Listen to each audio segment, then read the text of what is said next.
The Canadian Football League is the world's largest Canadian football league, unsurprisingly.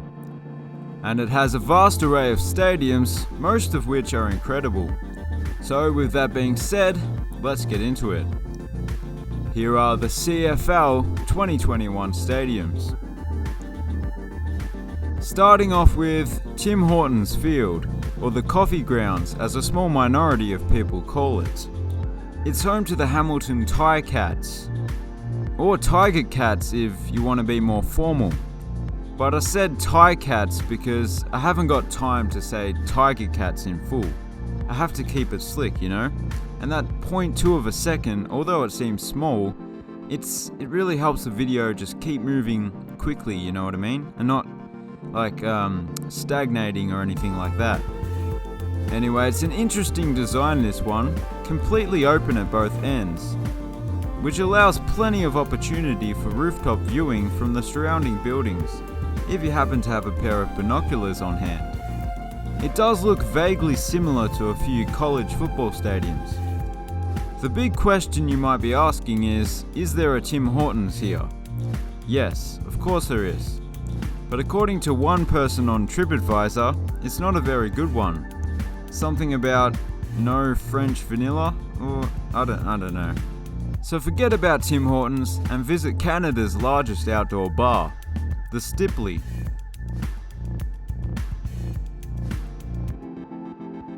Percival Molson Memorial Stadium, home to the Montreal Alouettes.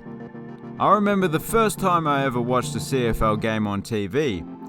I must have bumped the remote or something and the screen switched from SpongeBob pissing off Squidward again to this beautiful stadium here. And I said, Canadian Football League. But those buildings in the background look like somewhere in Europe. I thought Canadian cities looked similar to American cities. And well, they do. That just happens to be a particularly interesting looking medical center building place. Sorry to use a technical term. Anyway, to the stadium itself now.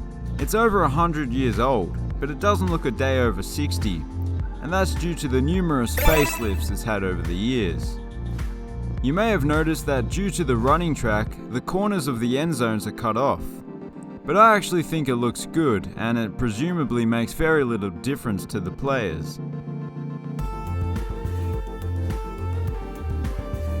TD Place Stadium, home to the Ottawa Red Blacks. I'm beginning to think that nobody in Canada would be seen dead sitting behind the end zone, because this is the third two-sided stadium in a row, but it's an absolute stunner. For starters, it's not a bad location overlooking the canal. Also, the exterior of each stand is completely different, but they both look incredible. On the inside, fittingly, the seats are red and black. Although it looks very modern, this stadium is actually older than the last one. Technically. It obviously has been completely rebuilt since then. I don't think this kind of architecture was around in 1908.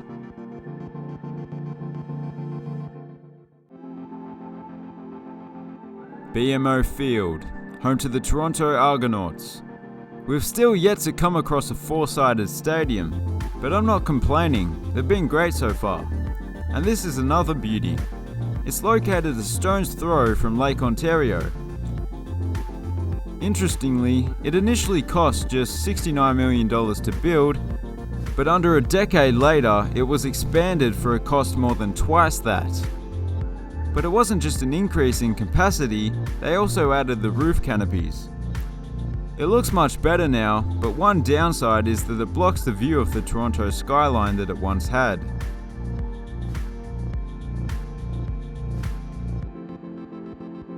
BC Place, home to the BC Lions.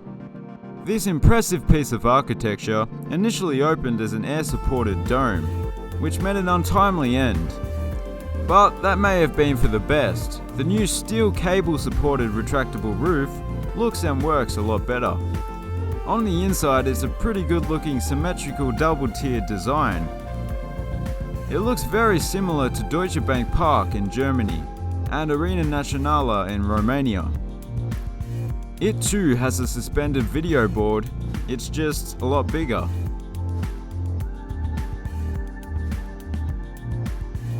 McMahon Stadium, home to the Calgary Stampeders. It's a very bare bones stadium, like a cross between Molson Stadium and Tim Hortons Field. The seating is made up of a mix of bucket seating and bench seating. Although it's lacking in certain aspects, it makes up for it with far more important things like a touchdown horse, and even more importantly, the world's fastest cow. I know that a lot of people think that cows are slow, but they can actually move, especially the younger ones. So to have the world's fastest cow is quite impressive. Although, since when do cows walk on two legs? Commonwealth Stadium, home to the Edmonton football team. In case you were wondering about the lack of a nickname, it's a similar story to the Washington Redskins. They used to be called the Eskimos. This one is the biggest of the bunch. As the name suggests, it was originally built for the Commonwealth Games, and thus is burdened with a running track around the field. Well, space for one. I can't actually see it. The original design was based on Jack Trice Stadium in Iowa, although it looks significantly different these days. I really like those green and yellow mosaic seats, but they are a fairly recent addition. They were added in 2012 at a cost of $12 million. Well worth it. Mosaic Stadium, home to the Saskatchewan Roughriders.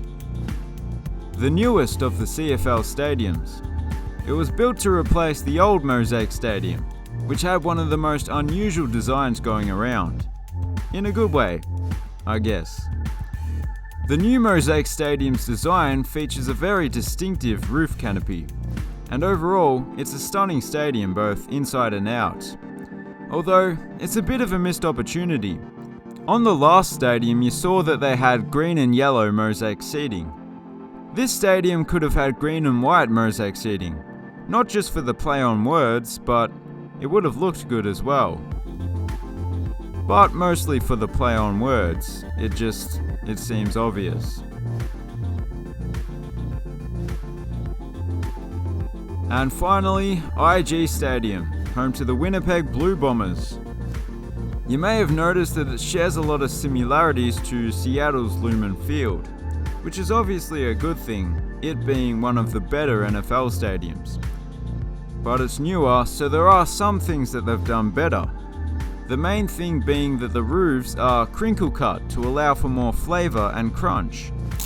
It wasn't always going to have this design though. Original plans included an inflatable roof, which you can understand why they'd want an indoor stadium. I hear Canadians say that Winnipeg is cold, so it must be a whole different level of cold. And those were the Canadian Football League stadiums for 2021. If you enjoyed the video and are interested in stadiums, please consider subscribing. Thanks for watching, have a good one.